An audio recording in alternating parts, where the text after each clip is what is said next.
साथियों नमस्कार, कैसे हैं आप सब लोग। मज़ामा केम छो कसा आहेस। साथियों आप सबको जय श्री राम, जय बालाजी की, जय खाटू श्याम जी की। साथियों आज एक महत्वपूर्ण टॉपिक पर मैं चर्चा करूंगा, स्त्री व पुरुष के मध्य प्रेम के 7 चरण। टॉपिक जितना सिंपल आपको दिख रहा है ना, उतना ही सिंपल टॉपिक है नहीं। बेसिकली एक फ़ोटोग्राफ जो है आप देख रहे होंगे स्क्रीन के ऊपर, एक लड़का जो है लड़की को प्रपोज कर रहा है और संभवतः वो ये चाहता है कि वो लड़की इतनी अच्छी है, उसका इतना ख्याल रखती है, क्यों ना उसकी वो जीवन साथी बन जाए। और हम सबके लाइफ में भी ये स्टेप कभी ना कभी आया होगा। अगर विवाह से पहले आया है तो ये कोर्टशिप पीरियड है, जहाँ पर लड़का लड़की जो है साथ में घूम रहे हैं, अपने टाइम को एंजॉय कर रहे हैं, और अल्टीमेटली एक दिन वो आता ही है जहाँ पर लड़का इजहार करता है कि भाई मुझे विवाह करना है आपसे, आपको ऐसा लाइफ पार्टनर जो है मुझे लेके चलना है। उस लड़के का विवाह हो गया, उसकी वाइफ उसको टाइम नहीं दे रही है, तो अल्टीमेटली वो ऑप्शन तलाशेगा। अब ये ऑप्शन उसको कहीं भी मिल सकता है, पर अगर वो ऑप्शन मिल गया दोनों ही केसेस में, मीन्स शादी के बाद या शादी से पहले, और वही ऑप्शन जो है आपको निकल गया, फिर आप क्या करोगे। तो इसलिए भावनात्मक रूप से सोचना ज़रूरी है, पर भावनात्मक होने के साथ साथ हमें लीगल पर्सपेक्टिव पे जो है देखने होंगे। और बेसिकली आप सब में जो एक रहता ना उतावला बना कि भाई वो लड़की भाग जाएगी, अगर हमने उसको कह दिया कि भाई लिखा पढ़ी कर ले तो वो निकल लेगी पतली गली से, तो हम लिखा पढ़ी करें क्यों। इससे अच्छा कि हम एंजॉय करते हैं, जो होगा देखा जाएगा। साथियों यही आपका कैजुअल व्यवहार जो है ना, आपकी लाइफ में कैजुअलिटी को पैदा करता है। फिर अल्टीमेटली आप परेशान हो जाते हो और कई बार झूठे मुकदमे का शिकार हो जाते हो, और फिर उस कंडीशन में बर्बाद होने के अलावा कोई भी ऑप्शन नहीं बचता है। साथियों मेरे मित्र हैं, वो एक बात मुझे कहा करते थे कि जब प्यास लगी है तब कुआं खोदोगे तो दुख पाओगे। प्यास लगेगी ये तो फैक्ट है, पर उससे पहले ही कुआं खोद लो, ताकि उस समय ट्रबल जो है फेस नहीं करने पड़े। तो resources must be available with you. अगर वो अवेलेबल नहीं है, उनकी आपको नॉलेज नहीं है, तो अल्टीमेटली आपको बिटर कॉन्सिक्वेंसेज जो है फेस करने पड़ेंगे। तो मैं डिफरेंट स्टेप्स पे क्या क्या गलतियां हम लोग करते हैं उसको मैं इनलाइटन करूंगा, और क्या क्या प्रिकॉशन हमें लेके चलने चाहिए उस पर मैं बात करूंगा, क्योंकि मैं एडवोकेट के साथ साथ एक कॉर्पोरेट भी हूँ, और हर कॉर्पोरेट पे एक जिम्मेदारी, जिसको हम कहते हैं CSR। अगर आपको नहीं मालूम तो आपके आसपास में कॉर्पोरेट्स होंगे, जाके उनसे पूछना। उसको बोलते हैं कॉर्पोरेट सोशल रिस्पॉन्सिबिलिटी, जिसके तहत ड्यूटी हम सबकी भी है कि how to protect you, how to protect the humanity, how to protect the humans. आज इन्वायरमेंट का सत्यानाश हो गया, अब लोग जाके कि बचाओ। अरे सत्यानाश होने दिए ही क्यों। मैं चाहता हूँ कि आपको बर्बाद होने से पहले ही बचा लिया जाए। अगर वहाँ मैं सफल हो गया, देन डेफिनेटली मैं गर्व से कह सकूँगा कि मैं ह्यूमनिज्म को सर्व कर रहा हूँ। साथियों आप यदि किसी कोर्टशिप पीरियड में हैं, चाहे शादी से पहले या शादी के बाद, कुछ स्टेप्स पे जो है जोर दीजिएगा, अपने माइंड पे जो है जोर डालिएगा कि वो स्टेप जो है डेवलप कैसे हुए। सबसे पहले आपको आकर्षण हुआ होगा, फिर उस कंसर्न लेडी के प्रति जो है आपके दिल और दिमाग में जो है ख्याल डेवलप हुए होंगे, और वो ख्याल इतने डोमिनेंट हो गए कि मिले बिना अब आपको चैन नहीं आने लगा। इतना मिल लिए कि अब लगा भाई साथ साथ घूम के बैठ जाते हैं। तो ये एक टेम्परेरी फेज़ है जहाँ पर साथ रहने की चाह भी है, फिर और बातें आपको करनी है और मिलना है, फिर अल्टीमेटली वो दिन भी आता है जहाँ आपको इज़हार भी करना है। क्या इज़हार करना है कि बी माई लाइफ पार्टनर। होता ना ऐसा, हर में देखो फ्रस्ट्रेटेड है और ऑप्शन मार्केट में नहीं है, तो हमको लगता है कि भाई जो कुछ भी अवेलेबल है वो बहुत बेस्ट है। पर साथियों जो प्रदूषण आप अपनी लाइफ में ले आते हो ना, बेसिकली वो एक पनौती है। इसलिए मैं आपको बार बार अलर्ट कर रहा हूँ, अवेयर कर रहा हूँ कि on each and every step we have to very much careful. अगर नहीं रहे तो बच भी नहीं पाओगे। जब हम हेल्दी फूड खा रहे हैं, हेल्दी इन्वायरमेंट चाहते हैं, तो हम अपनी सेक्सुअल लाइफ में पनौती लाने की बात भी कैसे सोच सकते हैं।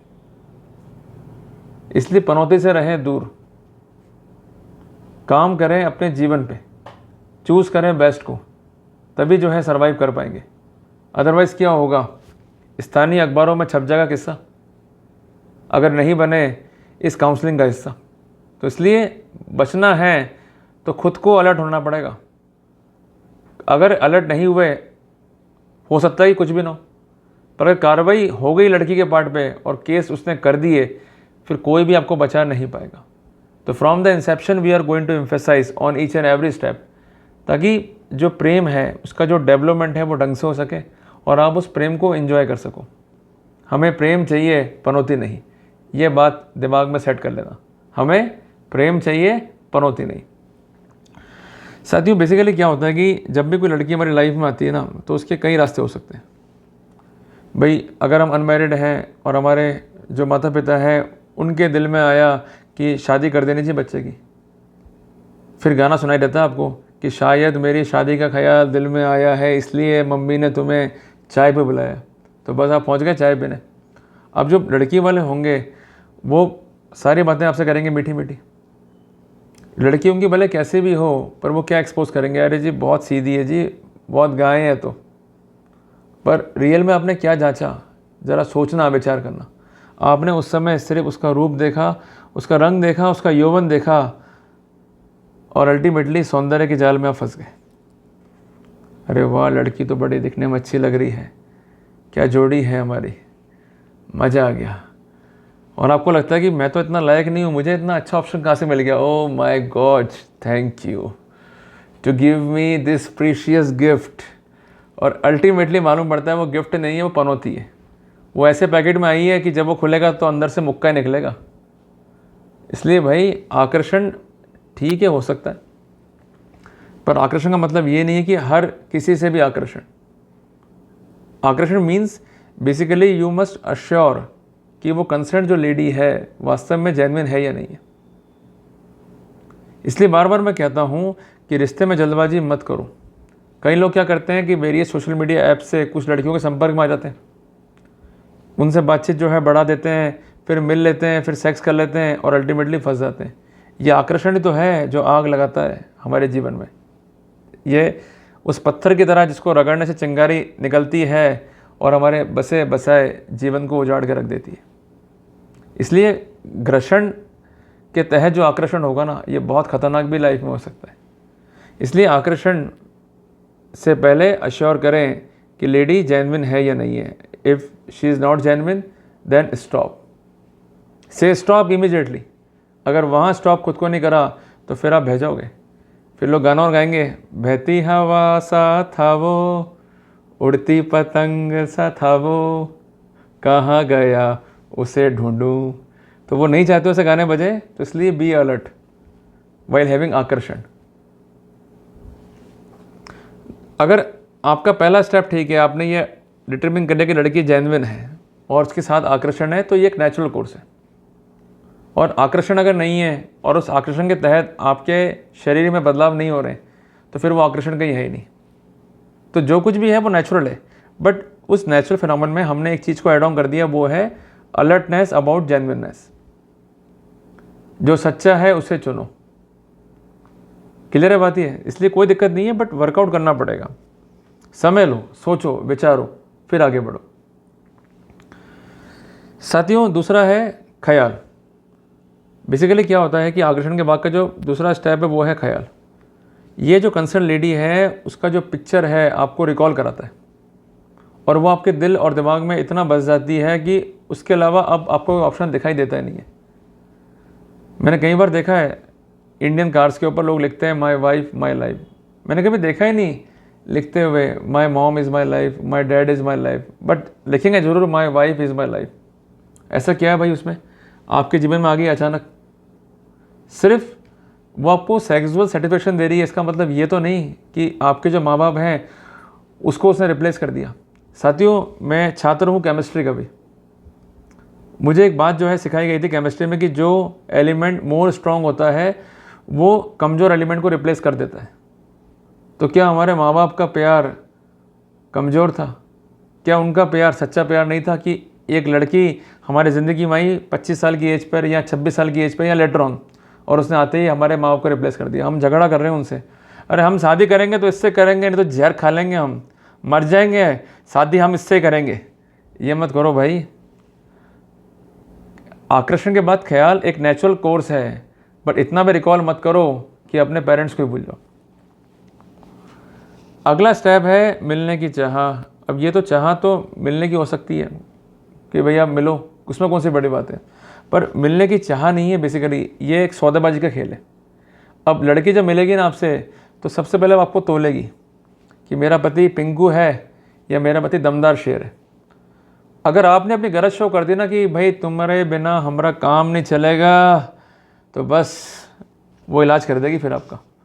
फिर वो करेगी आपसे डील, हनीमून पे कहाँ जाएंगे, बच्चे पैदा कब करेंगे, और मेरे फ्यूचर के बारे में क्या होगा, मेरे पैसों के बारे में क्या होगा, तुम मेरे हाथ में क्या दोगे, ऐसी ऐसी बातें तमाम आपसे होंगी। तो मेरा कहना यह है कि भाई सावधान हो जाओ कि लड़की सिर्फ़ और सिर्फ व्यापार करने की नीयत से मिल रही है तो फिर वो आपके लिए बेस्ट चॉइस नहीं है। वो सिर्फ सामान्य बातें करती हैं आपसे, जनरल बातें जो एक हस्बैंड वाइफ, एक प्रेमिका प्रेमी में हो सकती है, देन एवरीथिंग इज़ नॉर्मल। पर वो ओवर स्मार्टनेस दिखा रही है। वो बात करते करते, अरे हमारी बहन ने भी कहीं रिश्ता किया था तो हमारे जीजू ने हमारी बहन को सोने चांदी में लाद के रख दिया था, तुम हमारे लिए क्या करोगे, समझ जाना ये लड़की नहीं पनौती है। क्लियर है बात ये? तो मिलने का मतलब है कि बॉन्डिंग को डेवलप करना। मिलने का मतलब क्या है कि आप सोशल एक्टिविटी में हो, आप बॉन्डिंग को डेवलप कर रहे हो, आप जान रहे हो, एक्सप्लोर कर रहे हो, ना कि डीलिंग कर रहे हो। अगर वो 2-3 मीटिंग के बाद बातें ऐसी करती हैं कि हमरा आपने क्या सोचा है, अब हम हनीमून पे कहाँ जाएंगे, हमरा अलग घर चाहिए, मैं मम्मी के साथ नहीं रह सकती, तमाम बातें अगर आप सुनने को पाते हैं, तुरंत उस लड़की को बॉयकॉट कीजिए। स्थानीय अखबारों में ना छपे आपका किस्सा, बने योजना का हिस्सा। साथियों, अब ये तीनों स्टेप नॉर्मल है तो फिर कोई दिक्कत नहीं है। अब चौथा स्टेप है साथ रहने की चाह। भाई लाजमी सी बात है, अगर आप एक प्रेमी प्रेमिका है साथ रह सकते हैं। लिव इन तो अब सुप्रीम कोर्ट ने भी अलाउ कर रखा है, बट तीनों स्टेप अगर डिफेक्टिव हैं तो फोर्थ स्टेप तो वैसे आपको लेना नहीं चाहिए। और ये स्टेप सबसे इंपॉर्टेंट है। अगर हम एक लिव इन रिलेशनशिप में तो लिव इन एग्रीमेंट ज़रूर करें, क्योंकि देखो एक बार संबंध स्थापित हो गए, बार बार स्थापित हो गए, उसके बाद लड़की थाने पहुंच गई तो फिर आप बच नहीं पाओगे। वो कहेगी हमारे साथ धोखा हुआ है जज साहब, हमको कहे थे कि तुम्हारे साथ ब्याह रचाएंगे, लग्न करेंगे, धोखा दे गए हमको, हमारा ज़िंदगी ख़राब कर गए, हमारे साथ खोटा काम कर गए, हमारा यौन शोषण कर गए। क्लियर है बात ये? इसलिए अगर लिखा हुआ होगा ना तो उसकी बकबक नहीं चलेगी। आप ज़रूर लिखवाइए कि हम अनमैरिड हैं, लड़की भी अनमैरिड है, ये रिलेशनशिप सिर्फ सेक्स के लिए, इसके अलावा और कुछ भी नहीं है। इसके अलावा अन्य कुछ शर्तें तय हो रही हैं तो उसको जो है मेंशन कर लीजिए, otherwise there is no need to worry. अगर मैरिड भी हैं तो बात को लिखिए, मैं मैरिड हूँ, मैं विवाहित हूँ। अगर नहीं लिखेंगे तो आपको दिक्कतें जो है फेस करनी पड़ेगी। इसलिए मेरे भाई सावधानी ही बचाओ है। देखो रात को निकलते ना अपन 12 बजे घर से, तो फटती है भाई अंधेरा है अंधेरा है, अरे कोई भूत प्रेत हमारे पीछे ना पड़ जाए, तो फिर हम दिन भर हनुमान चालीसा करते हैं, अरे भाई भूत पिशाच निकट नहीं आवे, महावीर जब नाम सुनावे। तो प्रभु आपको वही तो कह रहे हैं कि अगर इस तरह के वित्तीय पिशाच से निपटना है तो आपको कर्म भी करने पड़ेंगे। धर्म भी तभी बचता है जब कर्म किए जाएं धर्म को बचाने के लिए। सिर्फ शास्त्र पढ़ने से धर्म नहीं बचेगा, अस्त्र भी उठाने पड़ेंगे। तो आपको पहला अस्त्र क्या उठाना है कि अगर हम रहने की चाह लेके चल रहे हैं तो हमें एक दस्तावेज लिखा लेना है। और आज के टाइम पर तो मैं लोगों को एडवाइस यही तो करता हूँ कि शादी से पहले आप प्री मैरिटल काउंसलिंग करो। जो आपकी वित्तीय लाइबिलिटीज़ हैं, जो वित्तीय राइट्स हैं, उसको डिस्कस कर लो। लड़की बेरोजगार है, शादी करनी नहीं है, नो। लड़की कम पढ़ी लिखी है, शादी करनी नहीं है। लड़की जो है उसका पैन कार्ड नहीं है, बैंक अकाउंट्स नहीं है, उसके फाइनेंशियल से नहीं है, उसका अता पता ही नहीं है, कहाँ से आई थी कहाँ चली गई, तो फिर वो आपको दुख दे जाएगी। तो बेसिकली ये वित्तीय पिशाच कभी बन सकते हैं। तो इसलिए समय रहते हुए इनको आइडेंटिफाई कर लो। अगर नहीं करा तो फिर ये चूसेंगे, बहुत चूसेंगे, चूसते रहेंगे आपका पैसा और आपकी प्रॉपर्टी को निगल जाएंगे। क्लियर है बात ये? चलिए, अब ये स्टेप भी नॉर्मल है। आपको लग रहा है भाई हमने लिखा पढ़ी पूरी कर ली, अब हमें कोई डर नहीं है, अब आप आगे बढ़ सकते हैं। अब इस स्टेप में भी आप इंटरकोर्स के लिए एलिजिबल हैं। और लगता है कि नहीं भाई और जानना है तो और जान लो भाई, बात करो। और दिक्कत भी क्या है बात करने में। साथियों मुझे एक बात ध्यान आती है, एक हिंदी पिक्चर थी, उसमें एक डायलॉग था हीरा ठाकुर का कि जब तक हम कुछ बन नहीं जाते तब तक हम संबंध स्थापित नहीं करेंगे, और जैसे ही वो बात कहते हैं कबूतर जो है उड़ जाते हैं। देखा होगा आपने पिक्चर में। साथियों जब इतने समझदार लोग प्लानिंग कर रहे हैं तो फिर आप लोग प्लानिंग क्यों नहीं कर रहे? हम क्या उन लोगों से गए बीते हैं क्या? क्लियर है बात ये। जब वो प्लानिंग हो रही थी ना तो कुछ नहीं था हीरा ठाकुर और उसकी पत्नी, पर अल्टीमेटली उन्होंने मेहनत करी, अपने आप को स्थापित करा, देन वो रिलेशनशिप में गए। तो मेरा वही तो कहना है आपको कि आप इतने योग्य हो, IITian हो गए, पढ़ लिख गए, अल्टीमेटली देश में आपकी बहुत रिक्वायरमेंट है। आप देश के मजबूत स्तंभ हो, चाहे आप इंजीनियर हो, चाहे आप डॉक्टर हो, चाहे आप जज हो, चाहे वकील हो, बट इमेच्योर एक्ट आपको बर्बाद कर देगा, इस देश को भी जो है बर्बाद कर देगा। अब आप में से कुछ लोग जो हैं जब इमेच्योर एक्ट करेंगे, गलत शादियाँ कर लेंगे, गलत लड़कियों को लाइफ में ले आएंगे, तो ऑप्शन क्या रहेगा? Court case. परेशान हो जाएंगे, डिप्रेशन, और परेशान हो जाएंगे, सुसाइड। तो देश को हासिल क्या हुआ? देश के अच्छे बच्चे हम खोए जा रहे हैं। ये गलतियां मत करें, आप सबसे हाथ जोड़ के विनती है। रिलेशनशिप रखना कोई दिक्कत नहीं है, पर हर चीज़ की एक कीमत है, और वो कीमत क्या है? लिखा पढ़ी। स्कूल जाते हैं, फॉर्म भरते नहीं भरते, 12वीं पास कर लेते हैं और हर एग्ज़ाम से पहले फॉर्म भरते नहीं भरते, कॉलेज जाते हैं, फॉर्म भरते नहीं भरते। जब हर जगह लिखा पढ़ी है, सबूत मांगा जा रहा है आपसे, वो आपको रिलीव कर सकते हैं, भाई हम आपको जानते हैं, आप हमारे पड़ोस के लड़के हैं, तब भी तो कहेंगे भाई फॉर्म भरिए, आपका आधार कार्ड लगाइए, डिटेल्स दीजिए पूरा, उसके बाद आपका एडमिशन होगा। तो फिर यहाँ दिक्कत क्या आती है आपको? भाई अगर लड़की राजी नहीं है, वो एग्रीमेंट नहीं कर रही है, उसको क्रॉस कर दो।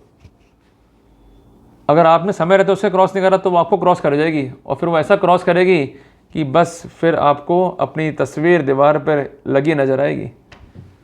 फिर लोग फिर गाना गाएंगे, बहती हवा सा था वो, उड़ती पतंग सा था वो। इसलिए भाई थोड़ा सा अपने को वर्कआउट करना पड़ेगा।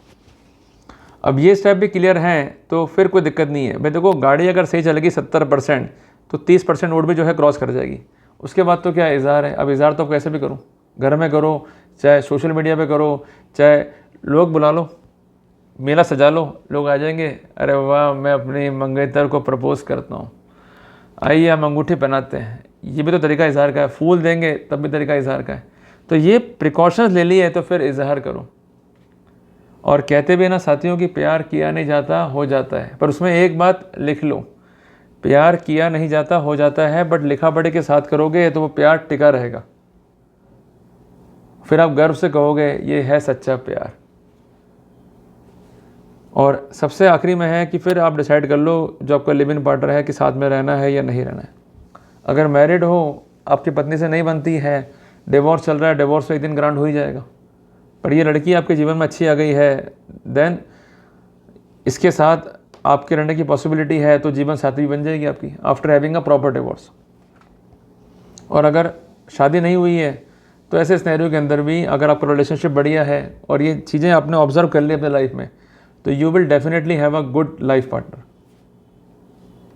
इसलिए कहते भी हैं कि आज के मॉडर्न समय में किसी विषय वस्तु की गारंटी नहीं है, पर यह बात ध्यान रखना कि अगर आपने थोड़ी सी समझदारी दिखा ली तो लाइफ को हम इजी गोइंग जो है लेके चल सकते हैं। उदाहरण के लिए, अगर हम कोई बिजनेस कर रहे हैं, हमारे अकाउंट्स मेंटेन है, इनकम टैक्स का नोटिस आ गया तो आप जवाब दे पाओगे। अगर अकाउंट्स ही मेंटेन नहीं है तो फिर कौन बचाएगा आपको? साल भर पढ़ाई की है, एग्ज़ाम आ गया, इजीली कॉन्टेस्ट कर लोगे। नहीं किए तो एंड में जो है परेशानी फेस करनी पड़ेगी। फिर तो हो जाएगी अप्रोच कैजुअल, हो गए तो हो गए पास, नहीं हुए आ जाएगी बैक। तो ज़िंदगी देखो बार बार मौका नहीं देगी आपको। आप 10वीं में फेल हो गए, 1 साल ही खराब हुआ, 12वीं में हुए 1 साल खराब हुआ, कॉलेज लाइफ में हो गए तो कुछ साल खराब हुए, पर एक बार मैरिटल लाइफ में फेल हो गए तो फिर आप फेल हो गए। डिप्रेशन, एंग्जाइटी, हार्ट ट्रबल सब हो जाएगा आपको, और कोई भी आपके आंसू पूछने नहीं आएगा। लोग मजाक बनाएंगे, अच्छा बनता था होशियार, आया मजा, ख़त्म, खल्लास। लोग बोलेंगे और आपके परिवार के बारे में, इन्होंने लोगों का बुरा किया ना, अब मालूम पड़ा इनको कि छोरे की ज़िंदगी में ऐसी लड़की आ गई, तूफ़ान मचा दिया, पनौती लिया है जी घर में। इसलिए कहते हैं जी सद्कर्म करो, अच्छे कर्म करो। तो इसलिए लोग तो बोलेंगे, 100 बातें बोलेंगे, पर करना क्या है ये अब आपका ऑप्शन है। अगर समय से जग गए, समय रहते काम कर लिया, दिक्कतें नहीं आएंगी। समय रहते नहीं जगे तो फिर आप मारे जाओगे। इसलिए सम्मान करो लड़कियों का, महिलाओं का, मना नहीं कर रहा हूँ, पर जो दुष्ट हैं, वित्तीय पिशाच हैं, उनको भी आइडेंटिफाई करो। अगर अब भी नहीं जागे और दोनों में डिफरेंशिएशन नहीं करा कि कौन वित्तीय पिशाच है और कौन सही है, तो फिर कौन और कैसे बचा पाएगा आपको। इसलिए मेरे दोस्त कहते हैं कि समझदारी ही बचाव है। क्लियर है बात ये। इसलिए समझदार बनो, समझदारी का परिचय दो और बहादुरी के साथ, समझदारी के साथ और जो अपडेट्स मैंने दिए हैं उसके साथ आप लाइफ में प्रोसीड करो। Definitely you will have a success. जल्दी मिलते हैं अपन एक नए टॉपिक के साथ। टिल देन, जय हिंद, जय भारत।